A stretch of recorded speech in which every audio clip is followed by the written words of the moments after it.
Tour DuPont, the sprinters sometimes have their day, and yesterday in Charlotte it was the Frenchman Frank Yarno. The big loser was Robert McEwen. I think it's a realistic goal. I'm sprinting well enough. Although the way it just went there, it's been a story of my week, coming home quick and just not quite getting there. This far from $10,000. But there'll be other times for Robbie McEwen. Let's look back to Wilmington on stage 1 of this race. Malcolm Elliott winning the stage. McEwen took 5th place. Malcolm Elliott then became the leader in the DuPont Cool Max jersey. But there were other riders interested in the leader's jersey in this competition. There was the man from Tashkent, Jamaluddin Abdu-Japarov. So his day came in the big sprints as well. His moment at Lynchburg. Watch the fastest finisher in the world at work. He's in the centre picture in the white jersey. Abdu-Japarov come clear, wins the stage. Will he do it again today? Abdu-Japarov just came from nowhere.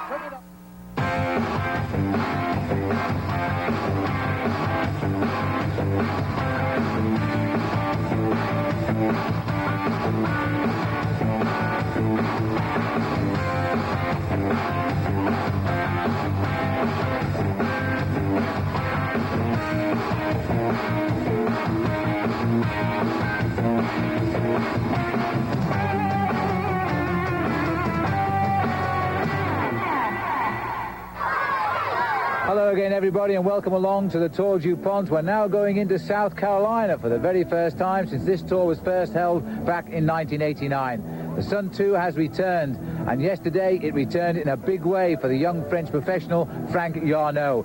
He took out the biggest ever prize money in his young career, $10,000 in Charlotte. And today South Carolina are laying out the red carpet as well, Davis, because at one town, Clover, there's a special sprint prize there of $5,000. This is a race for the sprinters at the moment. Sprinters paradise. Yeah. Yesterday, today, 10,000 on the line. Yesterday, 5,000 along the way, not even on the finish line. So it's going to be a good day for the sprinters. They love it. They've got the mountains coming tomorrow. Yesterday, Frank Yarno, unexpected win. Really wasn't one of the top names. I bet the boys will be back today. Boffy, Abdu-Japarov, some of the guys who weren't up there yesterday, and they're going to be hungry for a stage win. And every day, too, we talk about this young Australian amateur rider, Robbie McEwen. You really should tell him how to sprint. 3rd, 2nd, not quite 1st. Robbie McEwen, I think, has the fastest speed in the field. He just doesn't have the experience nor the team to place himself well enough in the final. But he is coming on, and let's watch out for him. Okay, well, here at the Carbus Memorial Hospital, the atmosphere is great, so let's join it.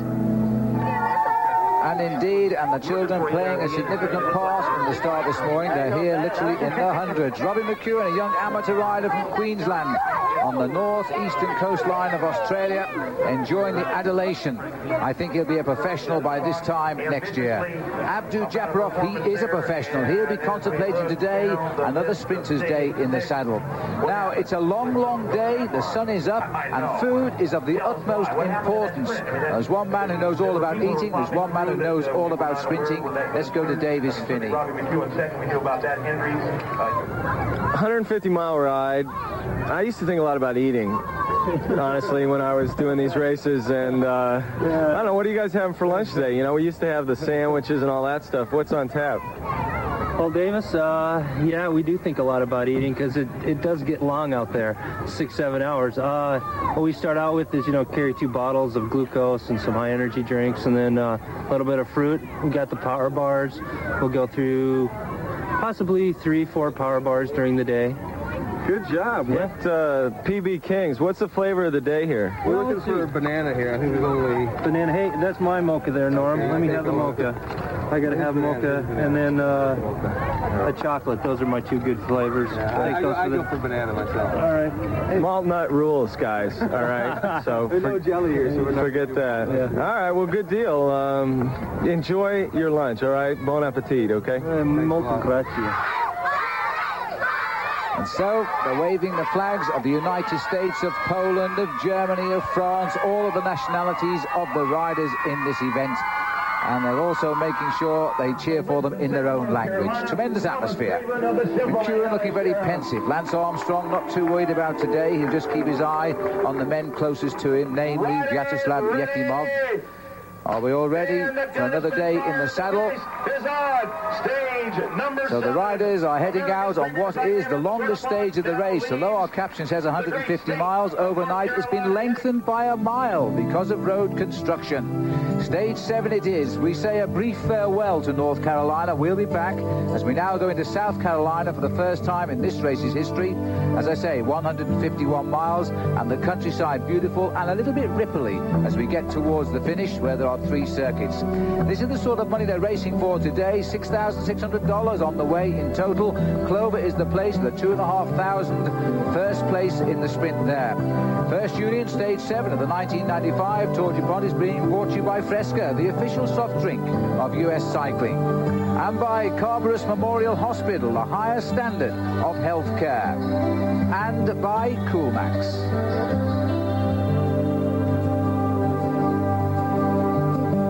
The sun is up, the fans are out. All we want to see now is a great day of racing. So far this year, it has not been anything else. Lance Armstrong is in the yellow jersey.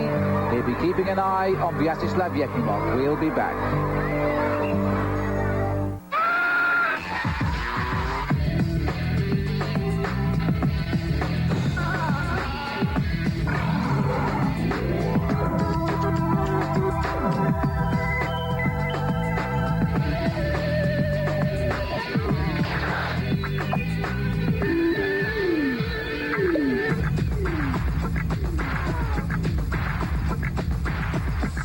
The Game Boy Play It Loud series. What color is yours?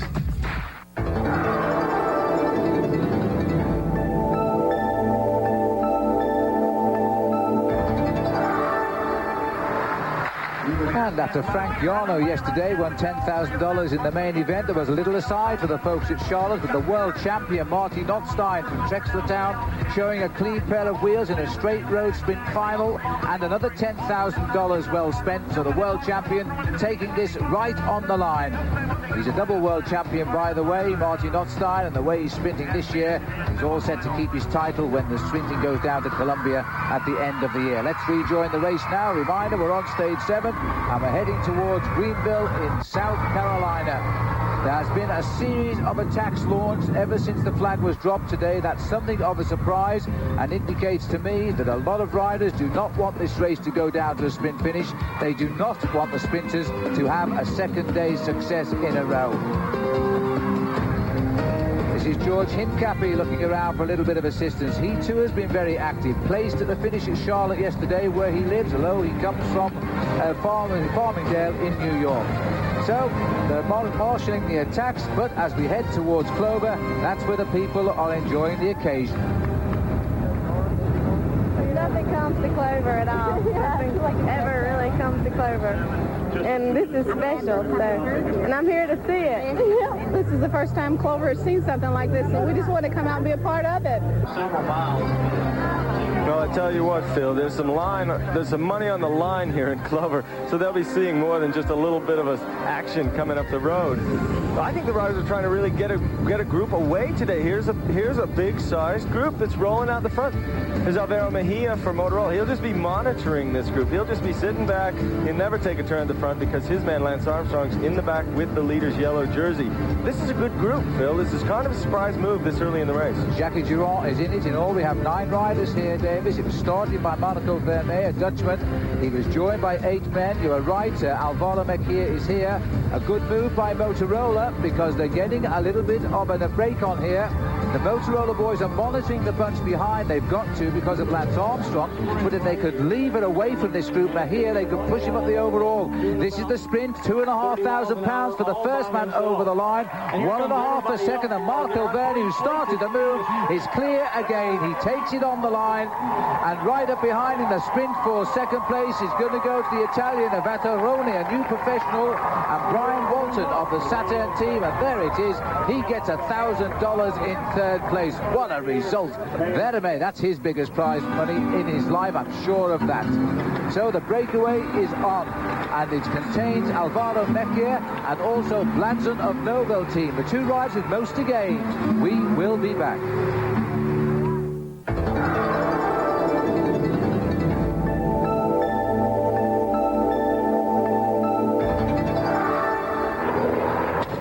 welcome back. Well, the 9 riders who broke clear after only 45 miles today were now on the outskirts of Greenville, where there are 3 3-mile laps to come. The leading breakaway has split up, and in fact, Alvaro Mejia, the man with most to gain today, is one of the riders who has been left behind. Andrea, the Italian rider here, Andrea Vetteroni, is leading the charge, but also in this front group is Jackie Giron of France, Fred Rodriguez of the USA national team, Brian Walton of Canada, and Leon van Bon of the Nobel team. They are now clear, and I think because they've lost the star man in this group, there's a chance they might now stay away. That's right, Phil. They've gotten a lot of time. And Motorola needed to let something go today. There was a lot of action early. They couldn't just keep jumping on every move because it would have worn them out completely, and there was no reason. They wanted a group to go away that had no danger men in it for Lance Armstrong's yellow jersey lead. They would have loved to have Mejia sitting on the back here, and they're sitting on the front just rolling it up, monitoring, but that's a huge gap. There's no way they can bring this thing back, and I don't think they're really going to try. They've got their whole team up there. They've marshaled the forces, but they're just rolling through, trying to save energy while still controlling the race from the front. And to explain why the big riders won't chase, like Lance Armstrong in the Food Line yellow jersey, it is because the best man in this leading breakaway is Jackie Giron, the rider in our center picture in the blue jersey. He is over 19 minutes behind after 8 days of racing. So the break is 11 minutes up, so he's still in fact 8 minutes behind overall. So Jackie Giron is going to climb up the overall classification, but not too close to worry Lance Armstrong at the moment. And ultimately, all they really want to do is concern themselves with winning the stage, because winning a stage here is a great accomplishment in itself. I mean, only a few guys really look at the overall. Most of the rest of the pack looks at just getting away and getting this kind of move, because you've winnowed it down to 5 riders you have to go against, not some 100 plus. And they're coming towards the outskirts of town, and you start to see a little bit of the games being played because they have such a large lead, but they've been out an incredibly long time, Phil. This is a 150-mile day, remember, and they'll have been gone over 100 miles by the time they get to the line. Well, as they come to the line, they have 3 circuits of the town of Greenville in South Carolina, which has really turned out in style today to welcome the race for the first time. But, you know, Mejia and Michael Blodson, they are, in fact, in between this break and the main field. They are still gaining time, and they still can climb up the overall classification tonight. Here they come then, 3 laps to go. They are 11:40 ahead of the main field, but they are only, in fact, 3 minutes ahead of Alvaro Mejia and Michael Blodson. That's important. And it doesn't look too worried, does he, Lance Armstrong? He knows the situation is basically under control. He's no longer in this race for stage wins. He's in this race for the big win. So who will win the stage? We're going to find out pretty soon now. We'll be back.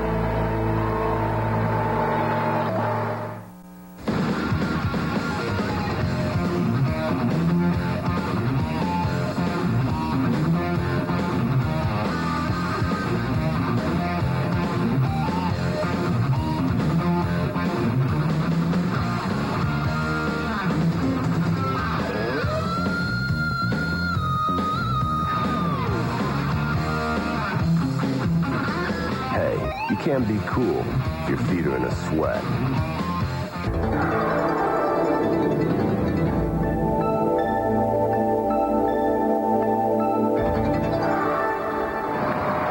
We're in Greenville, South Carolina, and this is Fred Rodriguez. A real chance now for an American amateur rider on the national team here to do something really big. Fred is on form.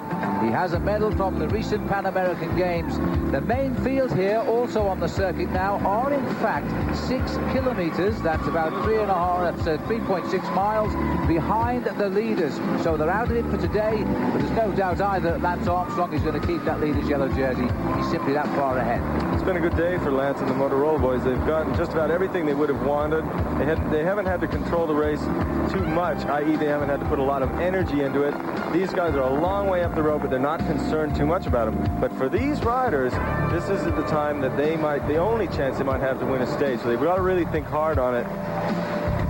Well, the Motorola boys have had a good day, as Davis has said, but up front, you know, that leading group of 5 riders, none of them are really classed as pure sprint finishers, so they've outwitted the sprinters today. They've done the only thing they could possibly do, that was attack at the very early part of this race when the sprinters would be resting, and slip them, and it's worked to a treat today. Now they've got to decide how they're going to outwit each other, because as I say, they're not sprinters, so we might see somebody go for a lone attack here. And undoubtedly, they'll start to play this cat and mouse game. where they've got such a big lead, it doesn't really matter how quickly they go. You know, Phil, what's interesting is conspicuous by their absence are the Mape team, the team that rode back yesterday Thierry Laurent's big long breakaway and set up a sprint finish. Didn't happen today. So Motorola is just rolling it up because they don't have a sprinter. They're not really concerned about it. So the sprinters, in a way, have just been put out of the race today, and it's really up to these 5 riders to decide who's going to win. Jan Ross's boy, Leon van Bon, is a very strong finisher, and Jan Ross is very clever about the way he develops his riders and how he gets them into the right move. Well, last year, in fact, Leon van Bon was put into the Tour de France almost on the morning of the race when his teammate fell off the presentation stage. Frédéric Moncassin broke his ankle, and so Van Bon got the phone call to come and make up the team. He was far too young for the Tour de France, but he started the race. He's in the breakaway today. He's just 23 years of age. He's only ever won 1 race in his life. Mainfield still under the control of Motorola. Back up to the lead as the rider in the green here is Andrea Vattaroni. Don't know very much about him except that he's 25 years of age and rode out the last couple of months of last season as a new professional. Brian Walton in this breakaway for Saturn. What a remarkable day he's had. He's been out at the back, he's been off the front, he had to change his bicycle once, and now he's in the winning breakaway and in with a shout of winning the stage. Rodriguez, we know, can finish well, but we think he's a little bit tired, and Jackie Giron of France, believe me, a stage winner in the Tour de France, he is a lone winner specialist. I feel he would try for the finish first. And the field behind is watching what they're going to be seeing all week, which is the Motorola team at the front, at the front, at the front. All they can hope to do is wear them out just a little bit. These guys don't really care who's back behind. They've got such a big lead that they don't really have to work that hard now. They can just relax and try to save their energy as best they can. There's a relatively flat circuit. Fred Rodriguez looks like he's passing up his turn to go around to the front. So starting to play the games, or maybe Fred may be just tired. He's a little bit younger than these other guys. Well, he tried to win yesterday coming into Charlotte. He got the gap in the last couple of kilometres, but he couldn't quite hang on with Thomas Craven down there. But another day, and these guys do recover well. That's the secret of being a successful top professional. The recuperative powers are so good, and there is Fred Rodriguez now. The pace has quickened up a lot here as the Motorola boys are stepping on the gas a little bit, but they're not too worried. They're still running at around about 11 minutes behind, and Mejia, Bludson, and the small group he is with Jens Zemke and Marco Vermey and Darren Baker, and they are in between. Now they see the attacks are coming. A little bit of a fake one move there, I think, Davis, because in fact it came from Walton, and they jumped straight on him. Well, now, the problem is, Phil, is that they're going so slowly that they're all watching each other too keenly. They're not just flying along here, and it's not going to be any surprise. They keep looking back. They're monitoring each other very, very closely. Difficult to make a breakaway, but somebody's got to go unless they face the strong sprint of Van Bon. This is a beautiful circuit here. It's 3 miles around. The riders covering it 3 times before they finally roll to a halt on this, the longest day of the Tour DuPont. And Motorola have a chance now, a real good chance of moving another man into the game here, because I think by the end of today we could see Alvaro Mejia moving up from the depths into 4th or 5th place overall. But just look at the cat and mouse tactics going on here. These guys are not hunting the yellow jersey or race lead. They want the stage win. They are frightened of each other because they know none of them are really good at sprinting. That's right, and because of the drafting tactic here, they're just sort of fanning out. No one wants each other's draft. They just want to see where they're going. But this is the interesting thing about bike racing. When you have this much time to play with, no one's coming up from behind. And there goes Jackie Duran. Okay, he's first one to make Fred the move. spotted him. Fred was watching, saw him go, but Jackie is gone. He has to do this. This is how he won his 2 French championships in a row, and this is how he won his stage in the Tour de France. He's a brilliant man when it comes to the lone break. He's gone. In fact, this is the 2nd time he's tried this in the last 5 miles. Now they're on him. Brian Walton is in a little bit of trouble here at the back trying to grab the wheel, but thankfully for Brian, the gas has been turned off at the front by Jackie Giron, and they are all together again. This is a very difficult finish here in Greenville. It is uphill. It is a great finish, and one of these guys is going to win it. That is for sure. Which one? We'll know in just a moment.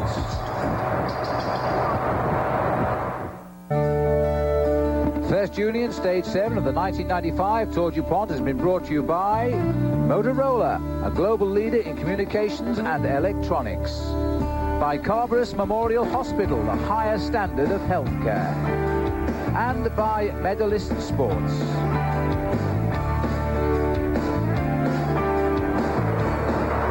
We are now just around about 600 metres from the line here, and the cat and mouse continues amongst these 5 leaders. They are Andrea Vatteroni of Italy, Jackie Duron France, Leon Van Bon, Fred Rodriguez and Brian Walton. Rodriguez is the rider at the back for the United States, the only amateur rider among the breakaways, and it looks as though Brian Walton is going to be forced into the lead-out seat. He wouldn't like to be there, but he's got to be there because they've all got behind him. Van Bonny's tucked in there in second place, and then we've got Vatteroni third. Fred Rodriguez weaving around at the back here. Fred's decided to go. He's gone a long way out, and it's a difficult uphill finish, but Fred's gambling on a long one. Fred has gone, the others have started to react. Van Bonny's now going and digging deep in second place.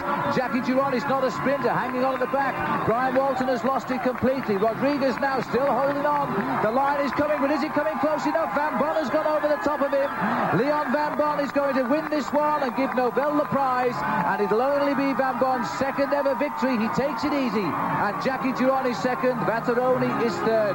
What a great sprint. This young man, his second year as a professional, has taken this stage in the Tour DuPont. A great finish, Davis. Okay, you see Fred Rodriguez go. Now, he's got to go early. He doesn't feel confident on the steep hill, so he really gets his speed going here, but he's made a few errors. Number one, he's got his hands on the brake levers. Where you see Van Bon right behind him, hands are down the drop. More powerful position. Van Bon doesn't give him any slack. He just doesn't get enough room. Van Bon gets a draft. Really a nice lead out in effect for Van Bon, who comes around fairly clearly, but good effort for Fred Rodriguez just trying to get the early jump, and Van Bon just rolls right on by. He keeps contact by looking back, seeing where the other riders are. It's a very hard finish, and this really comes down to who is the strongest man, and Leon Van Bon is just clearly strongest today. I'll tell you, Davis, I only spoke to one cyclist at the start this morning. It was Leon Van Bon. I told him how much he improved in 12 months, but I really never thought he was going to finish up the day as the winner of Stage 7 here in Greenville. A superb piece of riding by him. Now he's got a chance to contemplate on a great day's work, and there's the result. The first 4 riders in the same time: Duron, Vatteroni, Rodriguez, Brian Walton tailed off, and then Bladson coming home in 6th place at 2 minutes 58. This is how we saw that one. Bladson leading in the group. He will go up to about 6th overall, and in fact in 4th place overall now will be Alvaro Mejia, rubbing his nose at the back of the bunch because he's made tremendous time gains today. And then out on the open highway as well, we now have the closing meters of the big bunch sprint, and just look at this. Now this is where the sprinters were having their day of hibernation in the main field. They missed the move, and all the non-sprinters escaped and took all the day's money, but the sprinters are now going to show us how they would have done it if it had been a sprint for first place. And here they come, and watch out for the little man on the right, Jamaluddin Abdu-Japarov. He makes it look so easy, but unfortunately that was only for 11th place today, and by the way they were over 8 minutes behind. So the overall situation is Lance Armstrong still leads, 2:43 ahead of Perron. Jackie Duron is the power bar, Robbie McEwen is the coolback sprint leader, and Jan Ross is the man. We want to go for the overall classement, but this year Armstrong is much stronger than last year, so now we have to go for stage wins, and maybe there's one more chance at Beech Mountain to take some time back at Armstrong, but I think he's the strongest from the field, so I think Armstrong is the overall winner, and then we have to try to win 1 or 2 maybe more stages. And those are the words of a former world champion. Stage 8 tomorrow. We say goodbye to Greenville, who's done us so proud, and head back into North Carolina to Asheville. And that will be on your screens at 5:30 p.m. Eastern Time. Lance Armstrong has had, by his standards, 2 days off because he hasn't had to worry about his yellow jersey. But believe me, tomorrow all of the concerns will return because we are returning to the mountains of North Carolina. We won't look quite so relaxed tomorrow. And Stage 8 is also a very, very tough ride because it's 127 miles long, and it takes us into Asheville, and the riders know when they get there they have a lovely hotel, the Grove Park Resort, to put them up overnight. It'll be a great day in the saddle. Lance Armstrong may find new challenges. He certainly found one today, Leon Van Bon. So for Davis Phinney, we've had a great day here in Greenville. I'm Phil Liggett saying goodbye. Big time gaps amongst the leaders, Davis. You know, there's always the chance that Motorola will relax their grip a little bit. Look at the movement up the inside, and again, it's the Chevrolet LA Sheriff boys who are stirring it up. In fact, that was a Maffei rider chasing him down there. It looked to me like it was Manuel Beltran of Maffei who was trying to get it on the move as well. That's a team that deserves some success in this race. They've had so much bad luck. And marking them out there, Leon Van Bon. There he is, the man who won yesterday in such grand style in Greenville. He's obviously recovered well overnight. Boy, this is classic bike racing. These guys are going and going and going. And look at that, there's a fairly big split, but it's too many riders up front. I don't think you'll see that many guys go away. It's going to have to winnow down just a little bit. Scott Fortner, Team Saturn, he's having a little dig at the moment, taking away with him a rider from Montgomery Bell. Looks like Jamie... Marty Jemison, yeah. Right. And he's up with him. So 2 Americans being joined by a rider from the French Chazal team. Didn't quite catch his number there. But the field again, now come the Motorola riders, tempoing through, led by Frankie Andreu. But this field at the moment is split into 3 or 4 groups. Now that is oaring well for us as commentators for the rest of the day, but it's going to be a tough one for the bike riders. Well, it just means that it is non-stop, and you can see it. This is in the first 10 miles, Phil. They've got 127 miles to go, as I said, and they are just going and going and going. So a lot of action early. It's going to tire Motorola out a bit to try to cover all these moves.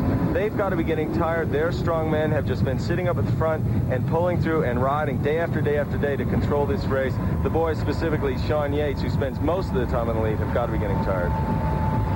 Well, sitting here at the back of this group, and there he is, Mark Wouters of the Novell team, but it looks to me as though they are at last getting it together, and immediately somebody has taken the line up on the inside, left behind a little group of riders. Who's going to take up the chase here?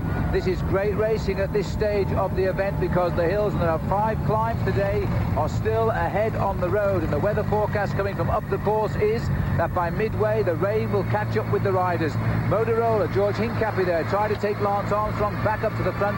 They are trying to get this race to cool down a little bit. That's right. They're probably a little bit angry, but they can't stop it from going ahead. Jean-Pierre Hendricks still going. The riders are doing a good thing in terms of breaking up Motorola's domination. I'm sure Lance Armstrong is telling his man Steve Bauer, look, just get to the front and control this thing. Slow these guys down from attacking or something will definitely go off. Well, Hendricks is a sprinter who didn't make the frame in the last 2 days, although he was up there in the top 6 a couple of days ago. He's trying to tempt somebody away to see if they can go clear, but the reaction again from the pack. Sean Yates trying to mix it in there for Motorola. He's gone through as well. They're trying now to break up the action here. There's simply too much of it. Attack after attack. Now who's gone this time? A Navigare rider there. This is a rider from Ukraine here. They've got very similar jerseys. They started in blue jerseys, by the way, but they seem to have developed a liking for this lime green jersey. Thankfully, not quite the same tone as this one, the Food Line Leaders jersey of Lance Armstrong. No one misses the yellow jersey. This man is really trying to be the king of the peloton. He wants everybody to know just where he is, and he tries to direct traffic by sitting up at the front and saying, hey, I'm in control of things. I'm the leader of this race. I don't really like all this attacking. That's what a peloton leader does, and Lance Armstrong's developing well. Now we've got a new breakaway here, Scott Fortner.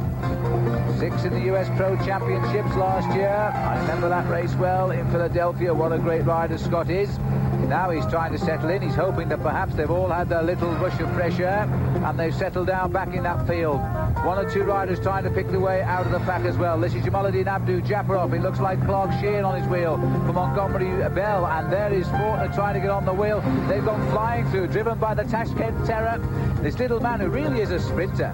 You don't really see him go this quickly so early in the race, but look at the speed of Sheehan. Sheehan is determined to get something working here.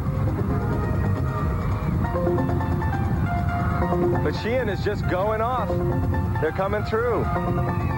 They are coming through. It is the sprint, and there's no time bonuses on this sprint, but Clark Sheehan is taking it. Jamaluddin Abdu-Japarov gets second, and third place, I think, went to Malcolm Elliott. And so they're trying to break clear, and they're only 11 miles into the race. What a start so far.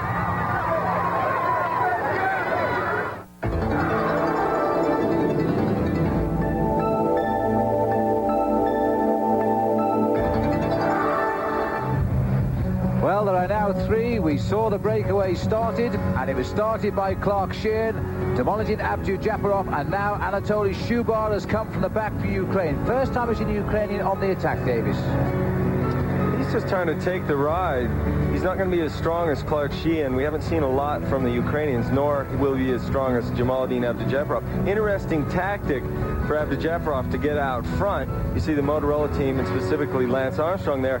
See the Ukrainians coming back right away on the Caesar's Head climb.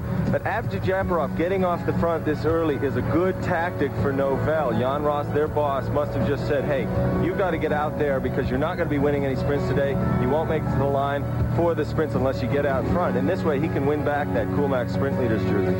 Well, we're only about 32 miles into the race here on Caesar's Head, the first real test of the day. The young Ukrainian has had enough, I think. He's going back. News reaching us, the main field is over 6 minutes behind at the moment. And a sprinter, Jamaluddin Abdujaparov, beaten on the flat roads, is now leading the charge in the mountains. Sometimes this sport of bicycle racing really is confusing. Now, this is a big sprint of Coolmax, the Coolmax sprint here at Brevard, because it carries a $2,500 first prize, followed by $1,500 for second, and another $1,000 for the third place rider. And we have 3 riders clear. Now, we really would expect Abdujaparov to take this one out.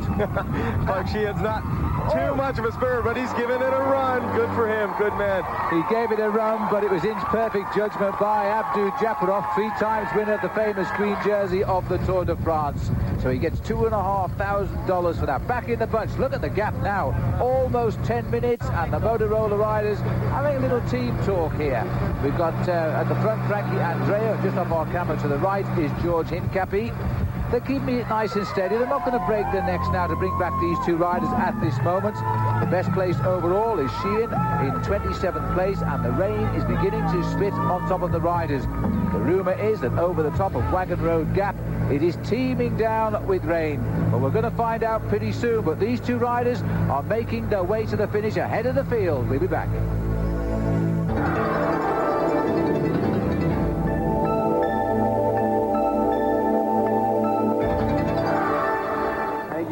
And we're back with the 2 fugitives of the Tour DuPont, who are now riding, they have been riding some 14 minutes ahead of the main field here, led into the darkness by Team Motorola. But the reaction has come and the lead has tumbled down. So whether they survive now is going to be a big gamble, Davis, because the rain is turning this course into a skid pad. The one advantage that the leaders have, but we have a new attack, is forming. So what I was going to say was the advantage that the 2 leaders have is they can make time in the rain because they can take the descents more quickly. They can gamble, especially Abdujaparov. He's a sprinter, so he's a great descender. Sprinters can't climb, but they can descend.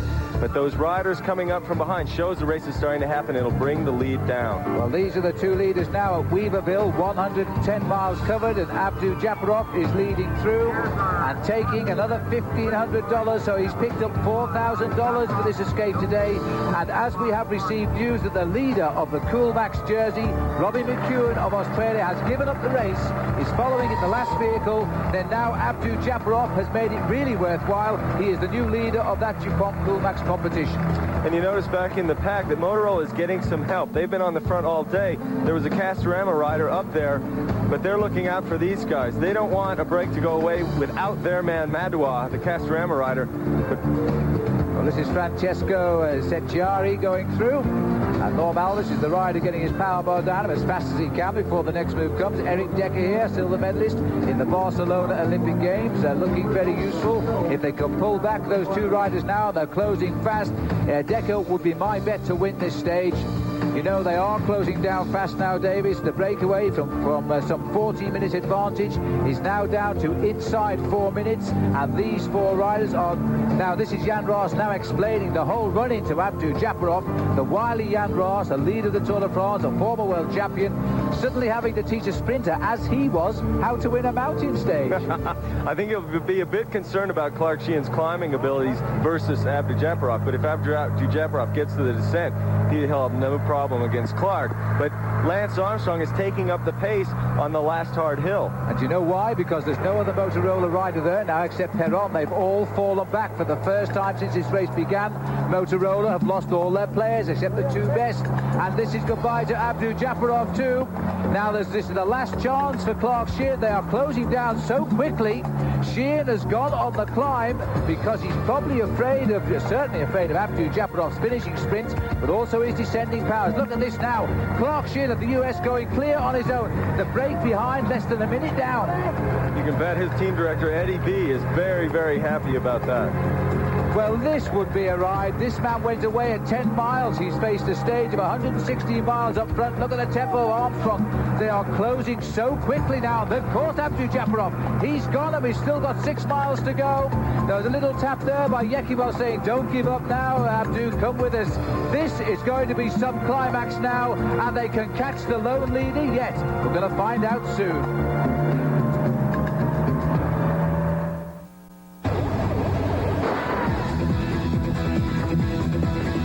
Top athletes eat power bars, sports energy bars as fuel for optimum performance. Power bars are real food made from the finest natural ingredients and packed with nutrients in a convenient low-fat snack.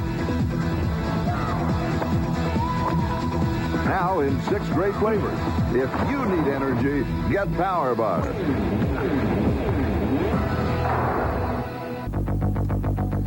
The 1995 Tour DuPont has been brought to you by Motorola, a global leader in communications and electronics, and by Coolmax, and by Medalist Sports. We are back with the lone leader in the mist here, and he's an American. He's aiming now to become the first of a home-based American professional to take a stage this year in the Tour DuPont. Clark Sheehan, a former teammate of yours, Davis. He is going to be so happy with this. He's been down for a few years. He's come back. Look at this, 35 seconds. He's been up 14 minutes. He's down at 35 seconds, and he is giving everything. I cannot believe this. You see the escapes go early on. You see them wiped out, but this man is surviving. He's surviving so well, and there's Sandy, his wife. She's watching it on our big Mo screen down here at the finish, and she can't believe it. She knows they're closing so quick, and Armstrong is leading the charge. They have wiped out everybody now except this one man. He's gone for gold, and this descent, by the way, is very, very slippery indeed. There is oil on the surface. We saw it earlier today. Now the rain has come. The corners are tight, and he's going to have to descend like he's never descended before. There's no question about that, and Lance Armstrong is no slouch on the descent, so he'll be rocketing down here. Although he's got the yellow jersey, so he knows that all he's got to do is get safely around the last corner, Lance, and he's got his lead defended. But this man has come through to the downhill finish, and he's got the finish inside, and it looks like he's clear, Phil. Well, he's going well. He's about 750 meters to go, but the race is down to 20 seconds behind him, and that's all. And somebody's gone clear from the race off our camera. But as we head up towards the finishing line now, surely he's going to make it, and it would be an absolute travesty of justice if he didn't. But there he is at the top of our picture, and this is the chase. They're right on him. It's a nasty little uphill finish. This race is going to go right down to the line. This is superb riding by Clark Sheehan, and surely he won't lose this stage now. That would not be right. Sheehan going now. He daren't look back. He's going to dig as deep. 116 miles in the lead. There's the second man right behind him, closing down so rapidly now. Sheehan takes a look. The finish line is coming, but it's coming ever so slowly for this man. This is a brilliant piece of cycling, and it's a great, great victory. The rider in second place is on the tail of the cars, but it's all too late. Sheehan is going to make it by, I would say, about 5 seconds on the line, and that is a ride, believe me, absolutely superb. And there's the second man, just in our picture as well. Clark Sheehan, a fine piece of riding, 116 miles in the lead. Sandy's the first to whisper those messages, and I bet you it says something like, I love you, because that was a tremendous finish. This is the sprint from the rest now. Andrea Perron just getting on the line there. They weren't far behind at all. Clark is so happy now, because I know, having ridden with him, how frustrated he was for years not being able to attain the form that he felt he was capable of. He married Sandy last year, and it's just done a lot for him. It's made him so much more confident and so much more solid. Well, this has been the ride of the race in my books, because it was an escape and a half. He had to get rid of the sprinter Abdu Japarov. He did it. Look at this. 5:33.56. 4 seconds. It was Teteriuk who was just behind. Madouas was third. Let's go to Davis Phinney with his old teammates, because they must be happy. Clark, greatest ride of your life, pal. Thanks, Davis. Did you ever anticipate that you would come across this line first when you made the move early on, 10 miles into the race? Are you kidding? I was just psyched to be there. Oh my gosh. Unbelievable. Finally, the finish line came. It took forever. Well, you were only out there some 100 and close to 20 miles. Great ride. Did you think that you would lose Abdujaparov so easily on the descent? What happened? I knew that guy was on all the other descents. He was just going really fast, and I was like a little bit hesitant. I wanted to make sure I stayed upright for the finish, and I tried to drop him over that steep climb with the Category 2 climb, not the Category 4 climb. I attacked him on a little dip, and I just gave it all I had, you know. I mean, all the way to the line. We lost picture. That's why I didn't know where you got rid of Abdujaparov. Okay. So that was a great move. Legs felt good all day. You guys were working very equitably. Any communication out there? No communication. That guy's just a robot, man. That guy is incredible. I mean, Tour de France star. I mean, what can I say? To ride with that guy for so long, you can learn so much, and that guy's just incredible. I mean, I'm in awe of that guy anyhow. I tell you what, Clark, you're the star now. This is Abdujaparov. He got dropped in the end, but he still picked up $4,000 on the way to the finish today in Asheville. Let's have a look at the overall classification now. Armstrong still leads, no change at all amongst the leaders today. Perron, Yekimov, Madouas and Sean Yates. And in fact, Sean Yates probably not holding sixth place. Jamaluddin Abdujaparov is now the new Cool Max sprint leader. Remember, tomorrow, stage 9, we're off from the Grove Park Inn and Resort to Beech Mountain, a terrific hill. Until tomorrow, for Davis Phinney, I'm Phil Liggett saying, see you then. What a race this is turning out to be.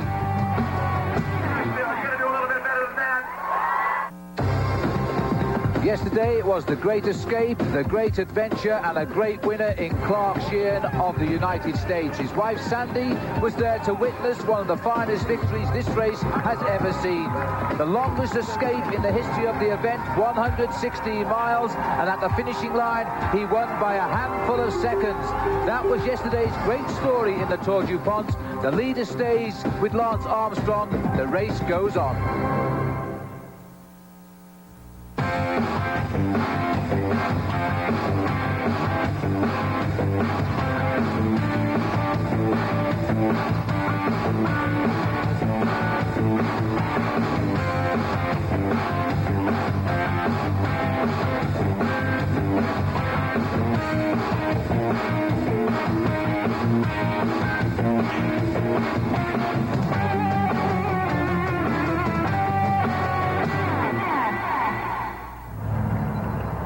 Hello and welcome again to our exclusive coverage of the Tour DuPont here on ESPN. Well, we're in the high mountains, we're in North Carolina, we're in the beautiful Grove Park Inn here, and it's raining, as you can probably see.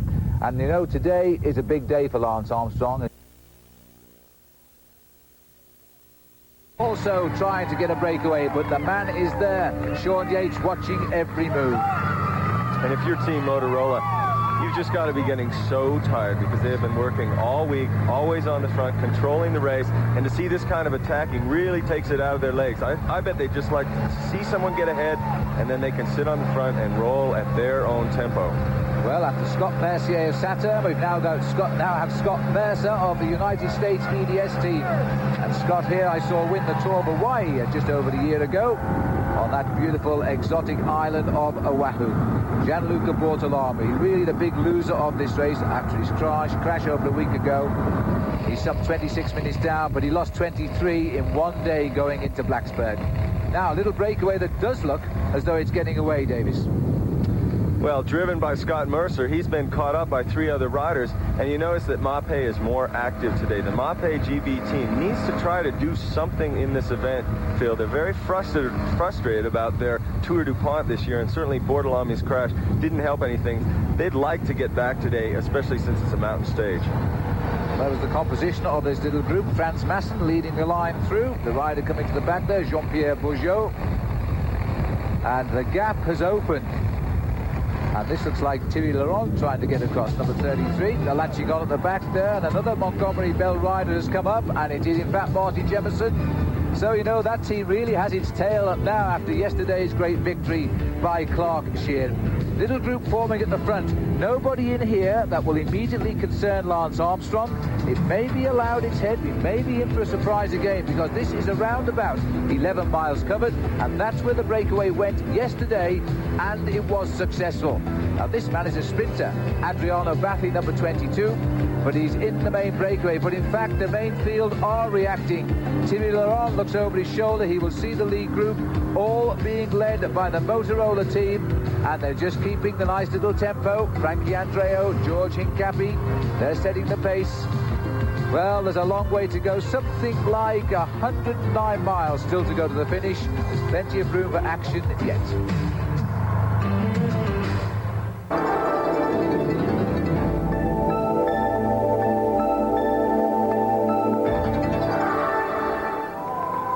Welcome back to North Carolina, and just look at this for a picture. All of the Motorola team guarding their man in yellow, Lance Armstrong, keeping control of the field, but there is a breakaway slightly ahead.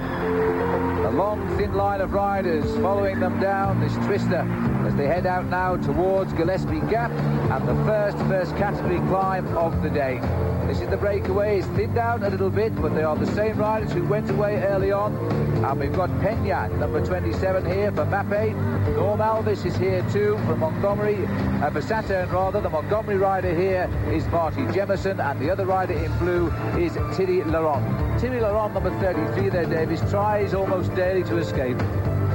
This is a very good group, Phil. They had a big group that wasn't working very well together.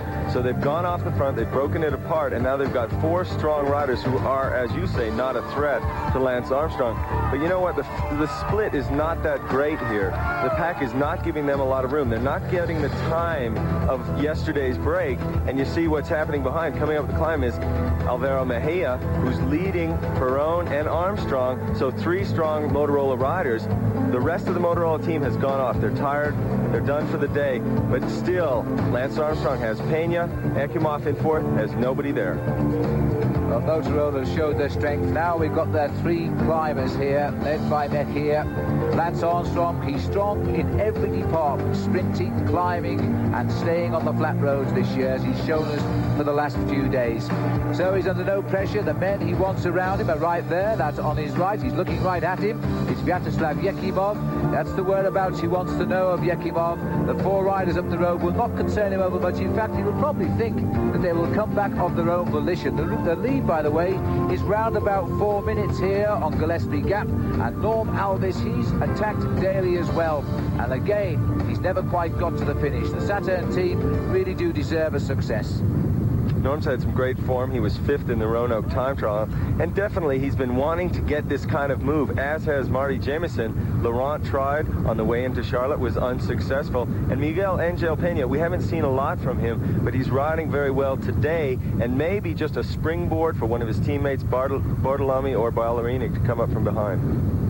Well, they're working well, but they're not working that well. They're not going through in big turns. 1 or 2 are missing out. They're taking too many rest periods. It is not a coordinated lead group, but the funny thing is the back group, which is reformed here.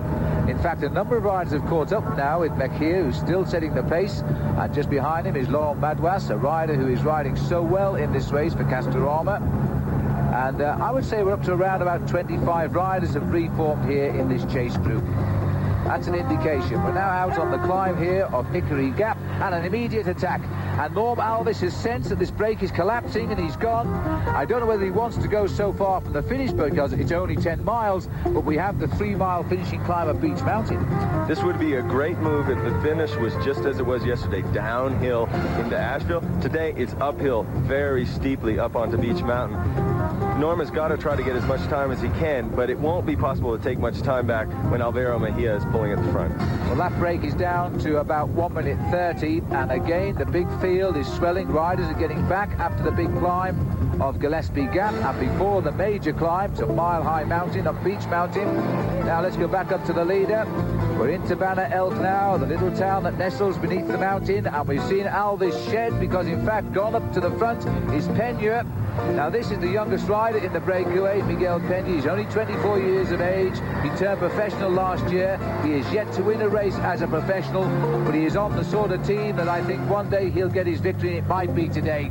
The reforming still behind. The strong men are now gathering like a storm cloud on the horizon. And an attack by the champion of France.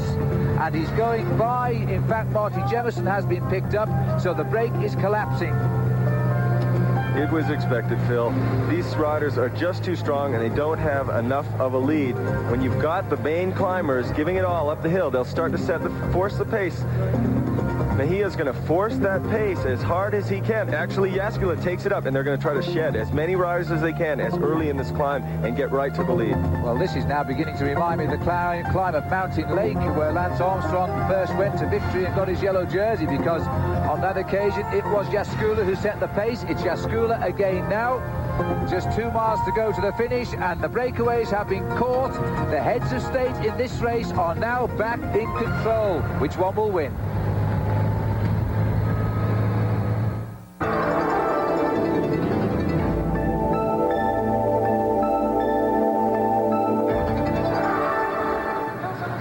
Battle of Beech Mountain, and there is the face of Vyacheslav Yekimov. When he climbed this hill a year ago, he was in yellow, and Lance Armstrong was the rider nearest to him. What a difference a year makes, because now Armstrong is in yellow, and all of the men near are around him too. And Laurent Madois is doing a good job of accelerating, testing the pack. No one's really taking the pace at too high a level. He just keeps surging. Now, this is going to favor Lance Armstrong, because Lance has the capacity to recover from an acceleration. Ekimov, if he felt good, ideally should be on the front now, and he could set his own pace, because he does not recover as well as Lance does from these surges.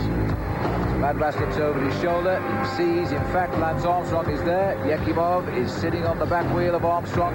Perron, the King of the Mountains leader, well, he's in fact in second place, but because Armstrong wears yellow, and then, in fact, Perron, number 16, he gets the right to wear the King of the Mountains leader's jersey. And now, look at this, Armstrong is going. He's accelerated, but this one has been spotted by Yekimov, and in fact, Armstrong may well have followed the acceleration there of Madras, but either case, they're all back together again.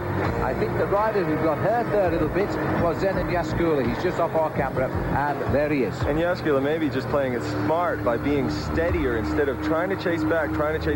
It's such a steep hill. But you know, Phil, it really looks to me like they're playing games. They're not going that fast. Madouas just trying to crack people up a little bit, but he's not accelerating hard enough to do that completely. Well, this is a very steep climb, especially towards the finish. For those cyclists who know the great Alpe d'Huez and the Tour de France, well, the last couple of slopes on this climb are equal to that mountain which has become so famous because of the Tour de France. Well, Laurent Madois knows all about the Alpe d'Huez climb, and now he's setting the pace here alongside Lance Armstrong. Armstrong's never managed to get up the climb in Alpe d'Huez yet. Maybe it'll be this year. Lance really doesn't want to take the pace here. He's in the yellow jersey. I would like to see Andrea Perron get up there if I'm Lance Armstrong and help me out, take the pace, because he wants to save himself and make a move, but he can't make a move right from the front. He has to let somebody else do it, or have somebody set the pace like Perron. And there goes Perron, okay. Well, there he is on cue, Davis. He's going to try and do his little bit now to keep the pace high. Yekimov's going to follow his wheel, but this isn't the same Yekimov of 1 year ago. This rider isn't quite on the same form.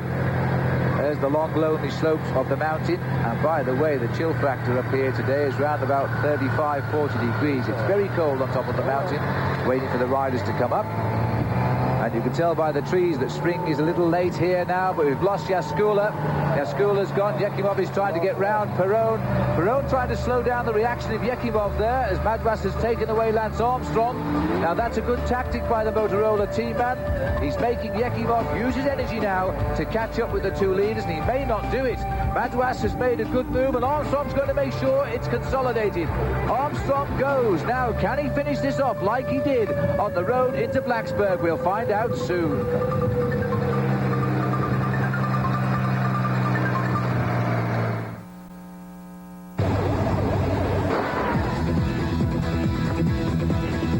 Top athletes eat power bars. Sports energy bars is fuel for optimum performance.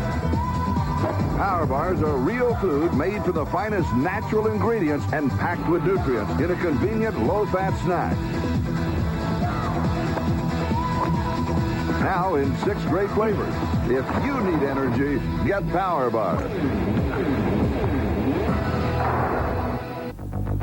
The 1995 Tour DuPont has been brought to you by US Air. US Air begins with you. By Coolmax. Coolmax Performance Fibers by DuPont and by Medalist Sports. Well, we've seen Lance Armstrong break away, and he's hanging on, and the mountaintop finish is coming closer by the minute now. The crowd are loving this. He won here last year. It looks like he's going to land himself a double. And Vyacheslav Ekimov looks defeated. He's clearly tired. Lance Armstrong really struggled last year, not so much in this race where he was second, but through the whole season. He was a world champion, and he couldn't rise up to the level that everyone said he should be at. And this really shows this year, this tour de force of a ride is showing just where Lance Armstrong is headed. Well, he had 20 seconds, David, but in fact that's been chopped down to 12 seconds, and the rider chasing him, surprisingly, is Jaskula. He's gone right by all of the other riders, and he's now settled in. This is a real big effort by the pole to snatch a stage win, and he might well catch Armstrong before the top, but Armstrong's not going to be caught by a surprise. He's checking out exactly to find out where Jaskula is. He can see him, and he's doing just enough to stay away. The finish is just around the corner. We're now going to see the orchestra conducted once more by Lance Armstrong, because this man knows how to celebrate. 3 stage wins in this tour now for him. That gives him 5 in the 3 years he's ridden, and that puts him equal on the leaderboard with Eric van der Orden of Belgium. There's the second place finisher, Jaskula, 11 seconds back, and third place is going to be Laurent Madouas. That will move the overall classification tonight. And now the sprint behind Jacquier, in fact, caught back onto this group. A good ride by the Colombian, but Perron is going to finish this one off for Motorola. He will get 4th from Yekimov, and Mekir will be in 6th place. So there we are, the result. Armstrong gets his 3rd stage win. Jaskula, Madouas, Perron. Overall, Armstrong stays well in the lead. The difference, 5th is now Madouas. Most aggressive rider is Miguel Pena today. The Coolmax leader is Samolodin Abdul-Jabbar. Let's go to Davis Phinney with Lance Armstrong. Lance, it almost seems too good to be true the way you've ridden this race, as if we're just following a great Motorola script. How hard was it out there today, though? It had to be a tough ride. Today was hard. Today was definitely hard, and I was a little bit stressed out because I wasn't sure how I was feeling. I was definitely nervous today. Today was the most nervous I've been. So, but sometimes that's good. And Yekimov, you know, is 3rd, but just 10 seconds off the 2nd place in this race. That still could be his, and he knows it. He's off to the hotel to keep warm. Stage 10, a penultimate day tomorrow from North Wilkesboro to Winston-Salem. 12:30 a.m. Eastern Time on ESPN 1. ESPN 2 are with you at 7 o'clock Eastern Time. So, Zenon Jaskula, the AKI GPNME team, getting 2nd for the 2nd day in succession. Maybe it will be 1st for them tomorrow. Certainly a nice smile from Zenon Jaskula. The yellow jersey, though, firmly on the shoulders now with 2 days to go for Lance Armstrong. America are going to have the winner. For Davis Phinney, I'm Phil Liggett saying goodbye.